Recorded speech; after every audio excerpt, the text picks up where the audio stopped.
When we made plans for a new deck, I decided to design and turn 108 balusters. Where we live in Pennsylvania, vase-shaped balusters are very common. Sometimes they rise from the bulb and sometimes they descend. And sometimes you get both at once, side by side. I made a lot of pretty bad drawings. I love this sensuous and symmetrical balustrade from Carpenter's Hall in Philadelphia. So I made half-size models to investigate symmetrical ball-centered turnings like these.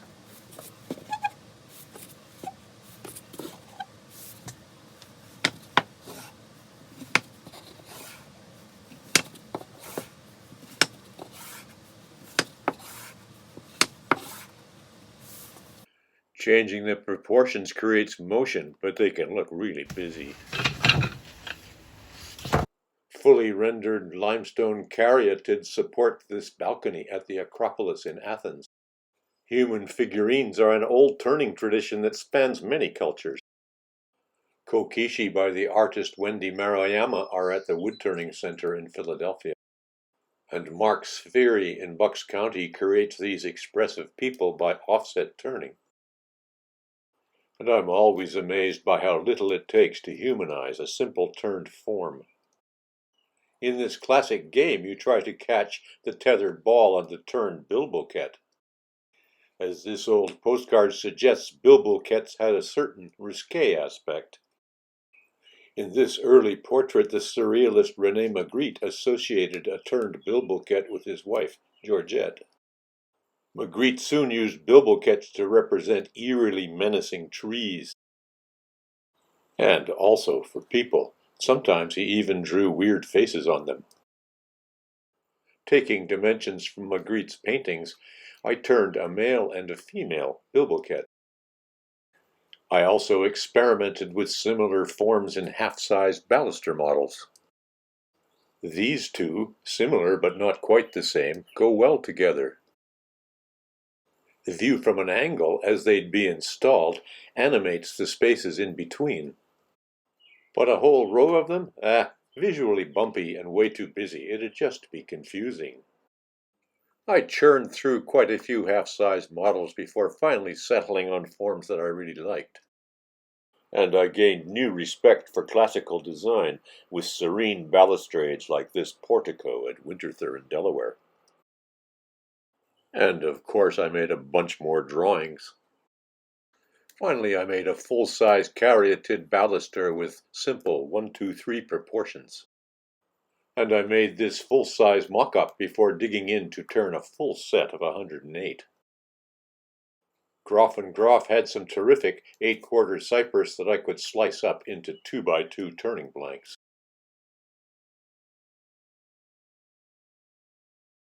To prepare the cypress blanks for mounting on the lathe, find the center by scribing from all 4 sides. Make a dimple with the awl where the lines intersect. And be careful the wood grain doesn't deflect the mark. Capture the head end in a scroll chuck and the tail on a live center. Here's the setup with a long shop-made tool rest that's supported in the middle so it doesn't flex. The story stick is the exact same length as the workpiece, and I've mounted a reference baluster directly behind the lathe. To begin, just mark the pommels where square turns to round.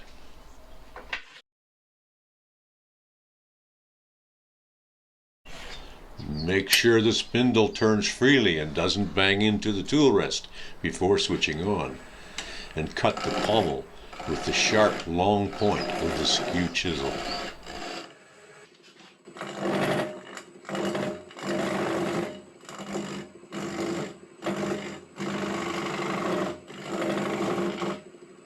The large spindle roughing gouge removes a lot of wood quickly.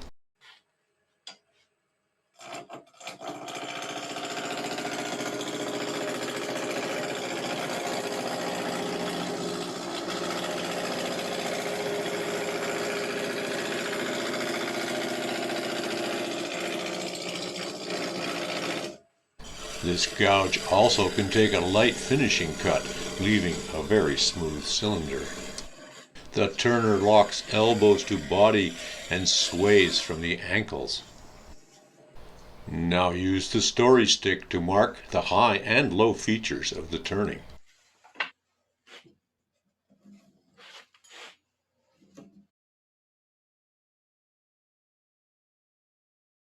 You can turn anything with a sharp spindle gouge. A right-handed person would begin at the tail end. Cut in deep to make the foot.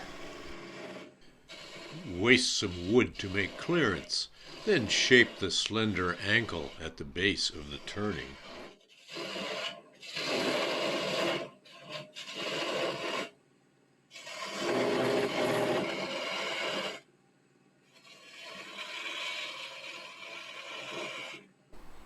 Now move directly to make the next incision at the waist of the form.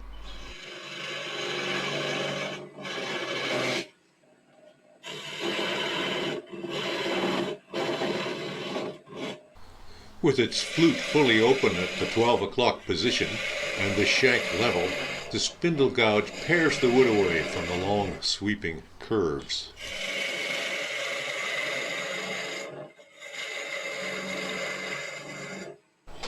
Roll the gouge into the bird's beak, angling steeply to form a narrow waist.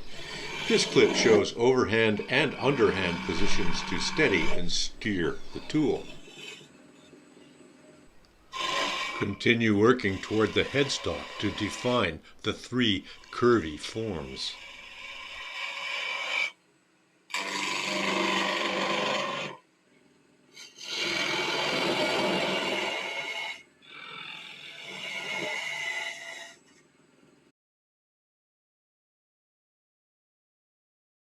The skew chisel is a superb finishing tool.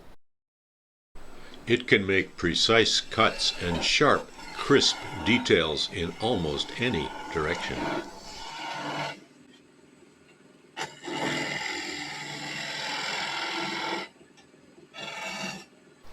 Wrap the left hand around the workpiece so the thumb can guide the skew.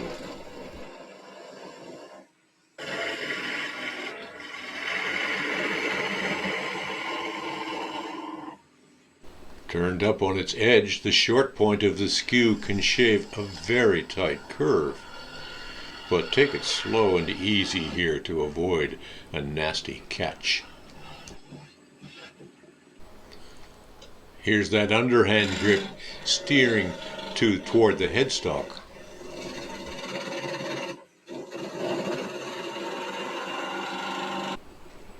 Dance along the turning and flip the skew as needed to clean up the turning's details.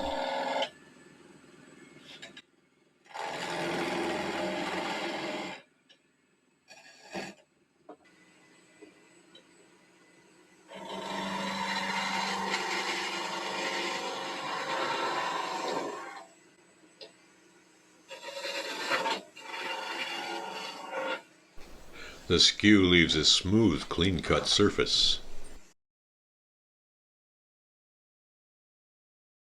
Light 100 grit sanding cleans up any splinters and rough spots and prepares the smooth wood to receive paint.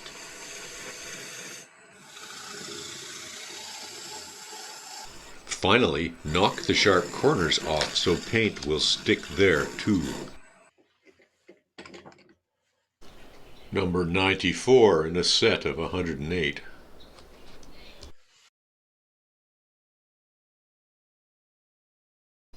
They look great as raw wood, but paint will enhance the form and will stand up a lot longer than clear varnish.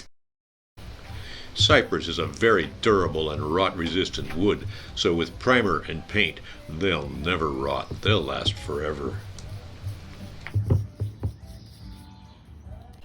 I made the rails from the same 8/4 cypress, really lovely material. So, now they're all primed and top-coated, ready to install on our new deck.